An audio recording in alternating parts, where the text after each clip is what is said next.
Hello and welcome to my living room. I'm Kathleen Hershner.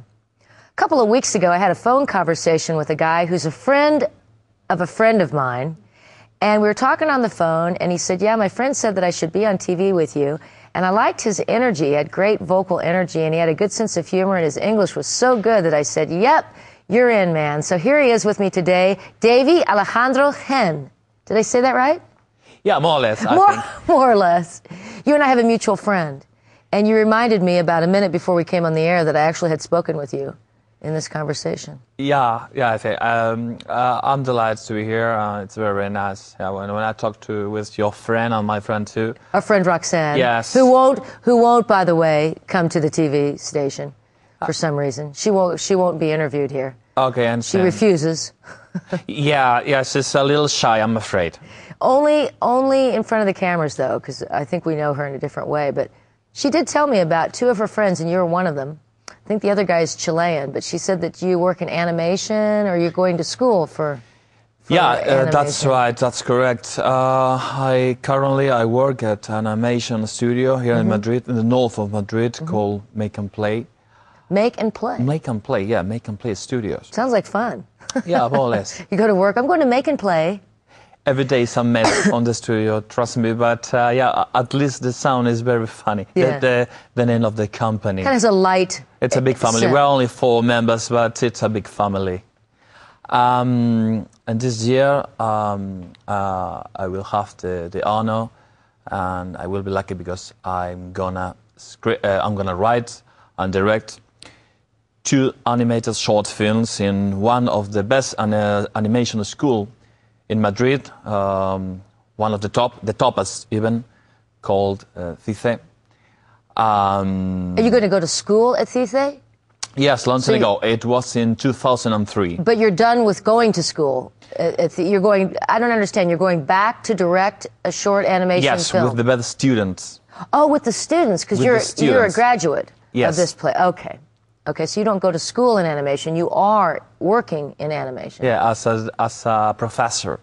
Really? Yeah. I don't think I've ever met anybody in the world of animation, but we'll talk more about that in a second. So this is your new project that's coming up in the next few months. Do you know what the subject is? Exactly, but this year, well, in fact, in our studio we have a lot of projects, but we can say the most important would be this couple of 2 short films in this animation school. Okay, so what is the actual business of Make and Play? Is it a production company?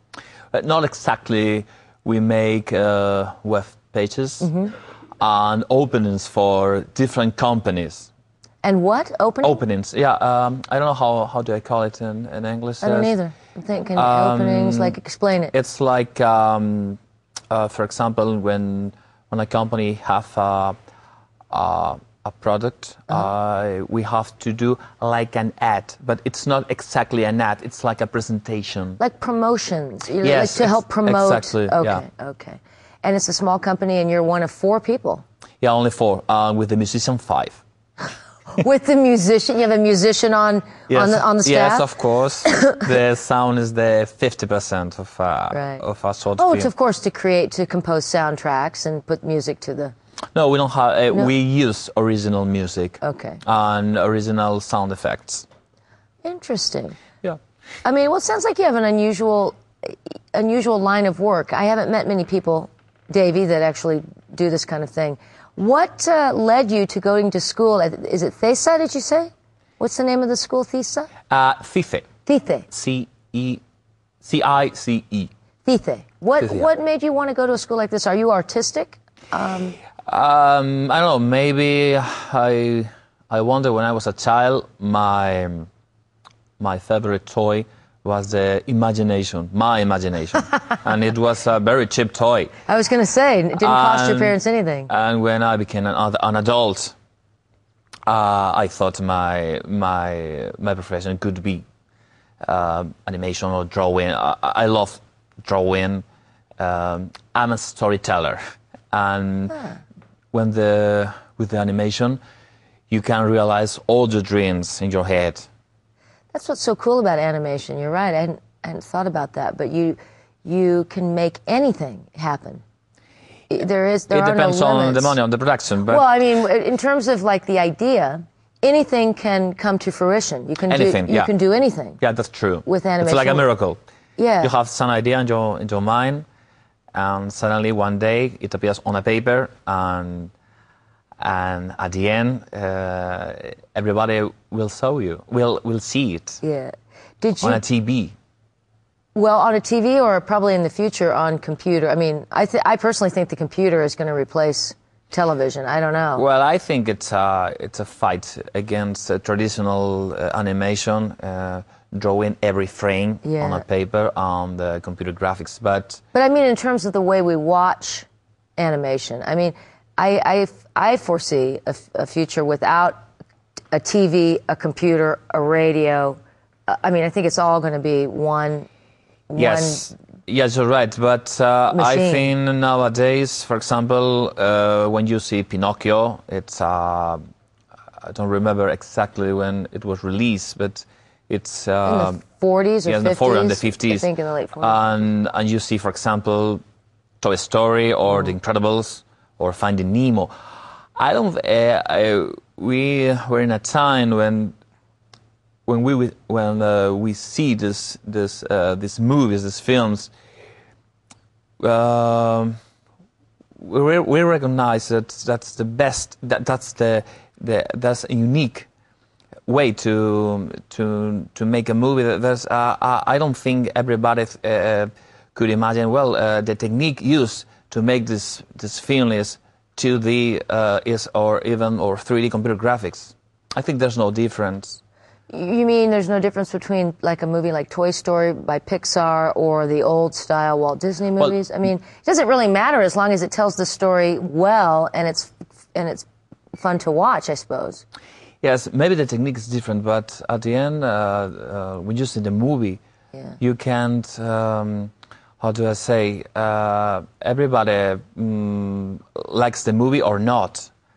They don't think in the technique used to create. Exactly. And I think maybe too much has been made in the past decade about Pixar. I remember when Pixar started, I was living in San Francisco, and I had a friend of mine who actually worked there. This would have been maybe 13 or 14 years ago, more or less. Yeah, probably. And it was a new company, and this was the first digital, I don't know what you guys call it in the trade, but digital animation.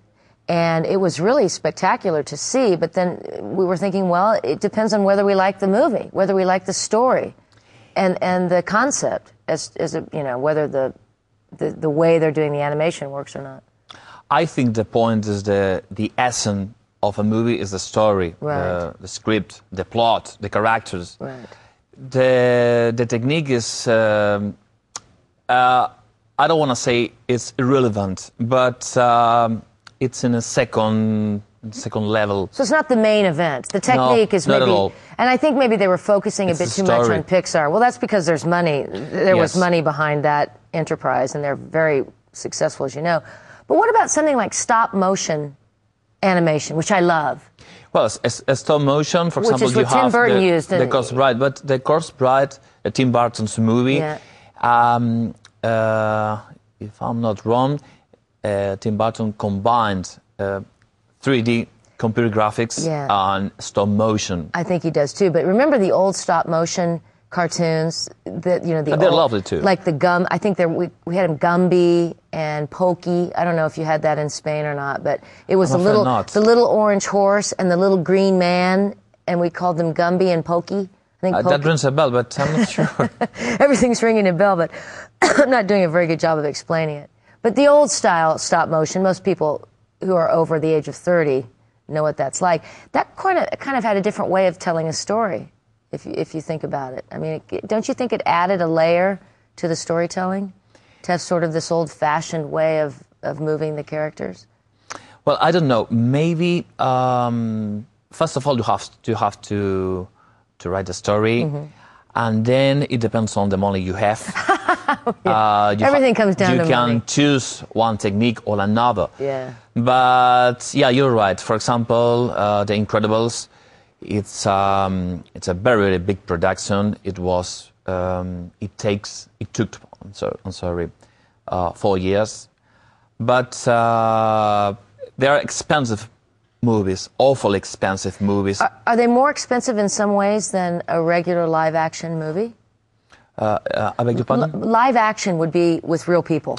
I mean, is it more expensive to do a high-end, what I call like a high-end or a very elaborate animated film? Well, it depends because, for example, Lord of the Rings, it's a movie with real actors and actresses, but they use a lot of digital environments and a lot of special effects. So, for example, you've won Sir Ian McKellen in your movie, Gandalf the Grey. I don't know the royalties of this man, but I think a movie with famous real actors is awful expensive too. Well, it depends on. I think it depends on whether they are willing to relax their fee, their fee for appearing, depending on whether or not they want to be part of the project.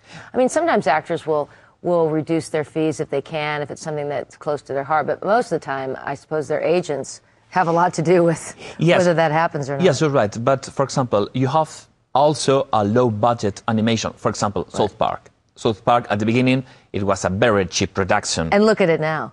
Yes, and look at it now. And it was very funny. They didn't lose. I'm sorry. That's right. The essence, the jokes, the puns. In fact, I don't like South Park that much. I'm the only person you know who's not a big fan of South Park. I prefer Simpsons. And I didn't even like The Simpsons. See, I'm old school. I like Bugs Bunny, The Roadrunner, really old style cartoons. But I think that rustic kind of crude, if I can use that word, crude doesn't mean raw. Crudo is raw, but crude means rough.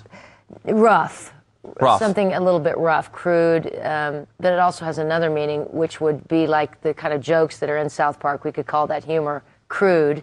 Yes. Meaning it's a little bit I understand. Rough. Yeah, I understand. Maybe the... but I mean, that kind of animation actually sort of helps bring that message across. The thing that the animators are trying to present, I think. I think you're right. We are in the 21st century, and the animation changed a lot. For example, a cartoon character nowadays can think, can kill someone. Most of the animation nowadays, it's not in a naive or a very innocent style. It's only for the children. Yeah. It seems like it's realistic. Like what they're doing is they're using animation to replace live action figures. Like Terminator could easily be made into an animated film. Yeah, and even I could say that, for example, in The Simpsons, there are two levels of comprehensions.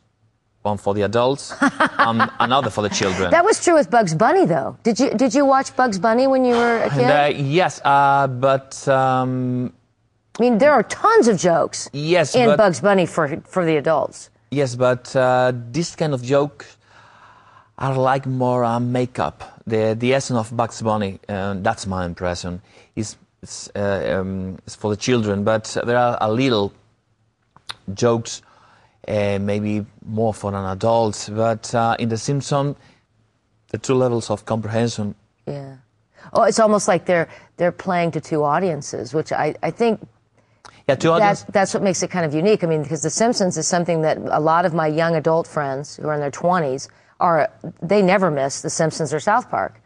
And, little kids are watching it too, and probably some of those jokes are, going over their heads? Yeah, as we would say. But you can't forget that when a child wants to see a movie on the cinema, in fact, at the end, the choice depends on the fathers, their parents, the parents. So and whether they have time to go with the kids to the movie. Yes. So at the end, the final decision when a big family wants to go to the cinema theater. A movie theater is decided by the parents. Yeah, and well, it depends on the family. I suppose some kids are more persuasive than others, but ideally, the parent has the final decision. Let me ask you about script writing. You mentioned before we came on to our before we came on the set today, that you actually work in script writing, and that one of the things that you're looking forward to with this new project is that you're going to be doing script writing and directing. Yes. So you're not an animator yourself. Long time ago. But you don't work in that field now. Nowadays, like for me, I only write and direct it. Now, when you write a script, a screenplay for an animated short or an animated film, I work with real actors and actors too. Oh, do you? Yes. Okay. I can combine the. Normally, for a long time ago, when I decided to study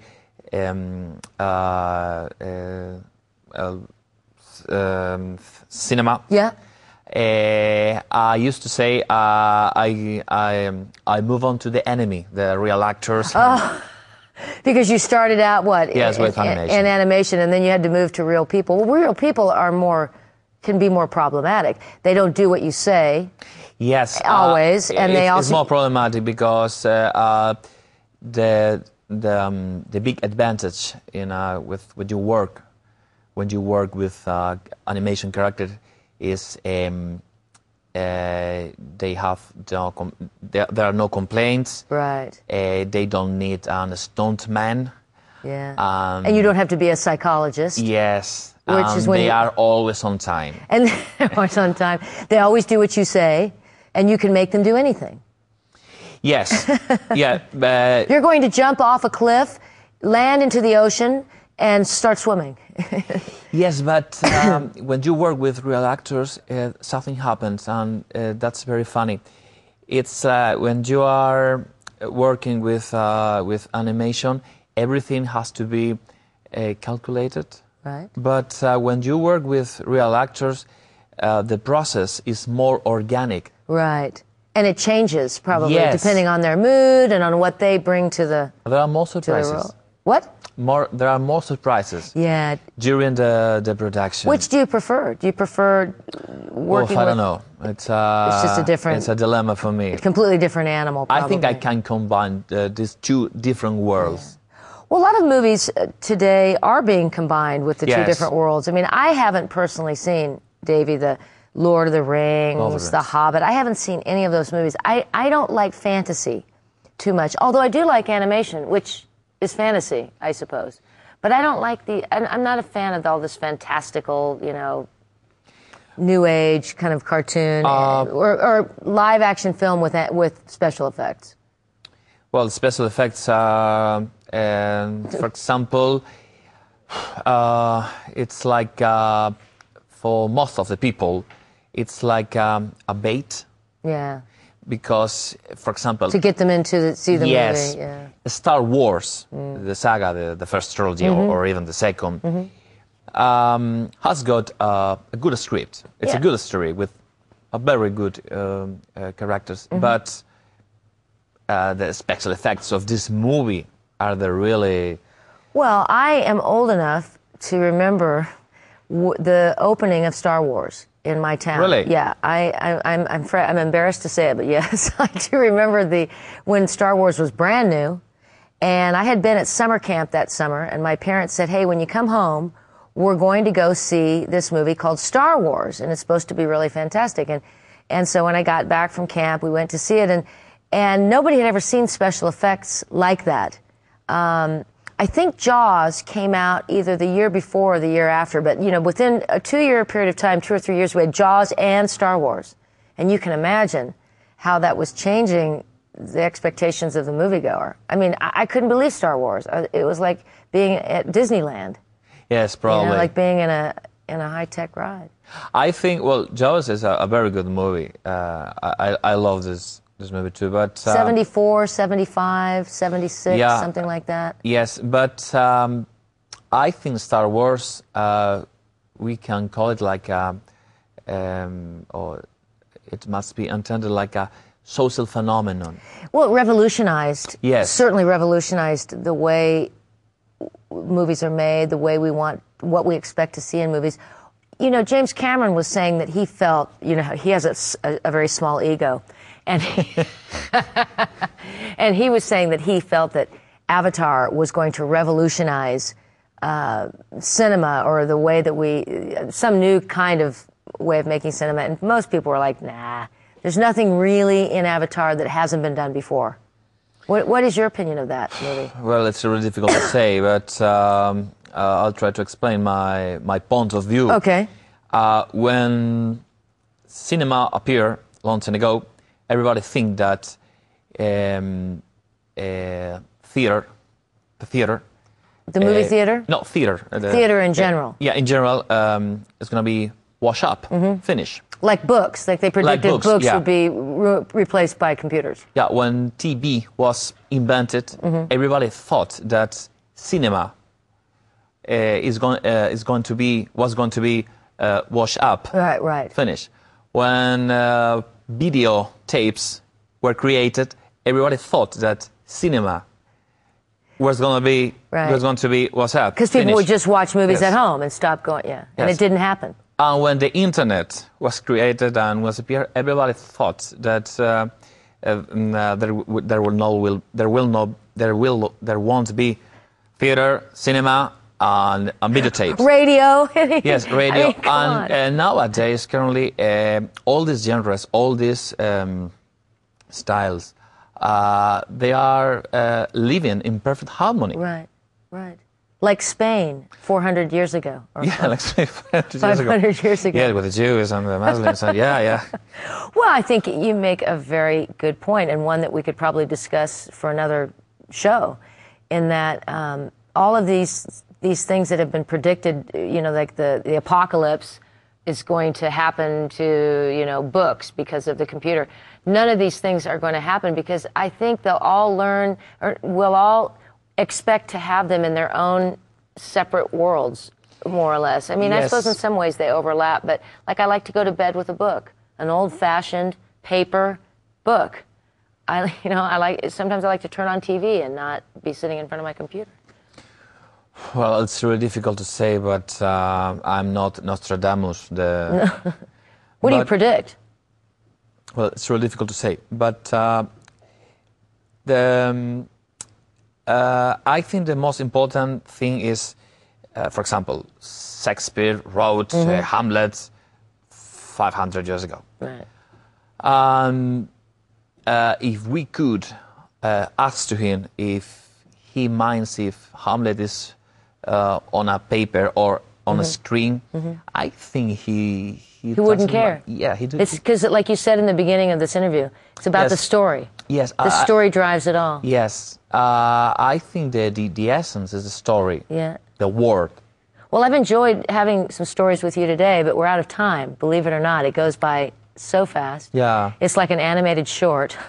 Yeah. And Davey, I've really enjoyed talking to you. I've learned a bit. Thank you very, very much, about Kathleen. animation today. Thank you very, very much. David Alejandro Gen. Yeah.